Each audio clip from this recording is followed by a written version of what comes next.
Hello, Mr. Buffett and Mr. Munger. My name is James Claus from New York City, and I just wanted to ask you a question.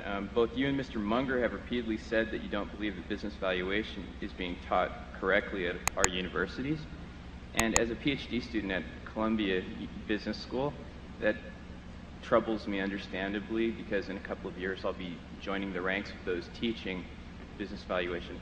My question isn't what sources such as Graham or Fisher or Mr. Munger's talks you would point people that are teaching business valuation to, but do you have any counsel about the techniques of teaching business valuation?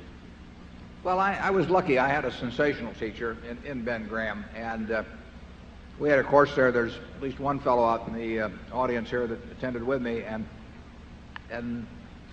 just Ben made it terribly interesting, because what we did was we walked into that class and we valued companies. And he had various little games he would play with us. Sometimes he would have us evaluate company A and company B with a whole bunch of figures, and then we would find out that A and B were the same company at different points in its history, for example. And there were a lot of little games he played to get us to think about what were the key variables, and how could we go off the track. I remember one time Ben met with Charlie and me and about 9 or so other people down in San Diego in 1968 or so, and he gave all of us a little true-false test, and we all thought we were pretty smart, and we all flunked. But that was his way of teaching us that a smart man playing his own game and working at fooling you could do a pretty good job at it. But I would, if I were teaching a course on investments, there would be simply one valuation study after another with the students, trying to identify the key variables in that particular business and evaluating how predictable they were first, because that is the first step. If something is not very predictable, forget it. You don't have to be right about every company. You have to make a few good decisions in your lifetime. But then when you find, the important thing is to know when you find one where you really do know the key variables, which ones are important, and you do think you've got a fix on them. Where we've done well, Charlie and I made a dozen or so very big decisions relative to net worth, but not as big as they should have been.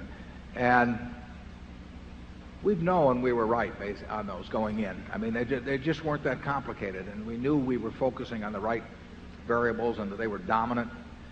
And we knew that even though we couldn't take it out to 5 decimal places or anything like that, we knew that in a general way we were right about them. And that's what we look for, the fat pitch. And that's what I would be trying to teach students to do.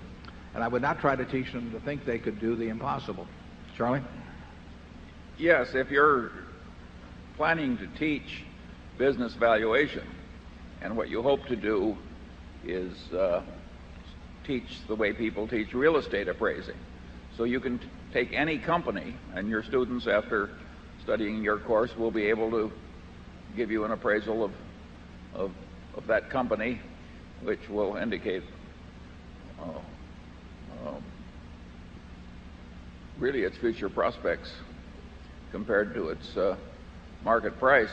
I think you're attempting the impossible. Yeah, probably on the final exam, I would take an internet company, and I would say the final exam, the question is, how much is this worth? And anybody that gave me an answer, I would flunk. Right.